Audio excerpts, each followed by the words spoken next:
নলহাটি উচ্চ বালিকা বিদ্যালয়ের পরীক্ষা কেন্দ্রে পরীক্ষা দিতে এসে হঠাৎ অসুস্থ হয়ে পড়লেন এক পরীক্ষার্থী। ঘটনার ফলে পরীক্ষা কেন্দ্রে কিছুক্ষণের জন্য চাঞ্চল্য ছড়িয়ে পড়ে।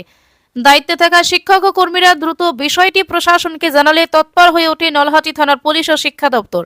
জানা যায়, অসুস্থ পরীক্ষার্থীকে দ্রুত নলহাটি মহকুমা হাসপাতালে নিয়ে যাওয়া হয়। চিকিৎসকের প্রাথমিক চিকিৎসার পর পরীক্ষার্থীর শারীরিক অবস্থার কিছুটা উন্নতি হলে প্রশাসনের উদ্যোগে হাসপাতালেই তার পরীক্ষার ব্যবস্থা করা হয়। ফলে চিকিৎসার পাশাপাশি পরীক্ষায় অংশ নেওয়ার সুযোগ পায় ওই পরীক্ষার্থী।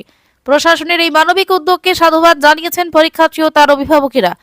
তাদের বক্তব্য, সময় মতো প্রশাসনের সহযোগিতা না পেলে পরীক্ষাটি দেওয়া সম্ভব হতো না। সংশ্লিষ্ট কর্তৃপক্ষ জানিয়েছে, পরীক্ষার্থীদের স্বার্থেই এমন পরিস্থিতিতে প্রয়োজনীয় সব রকম সহযোগিতা করা হবে।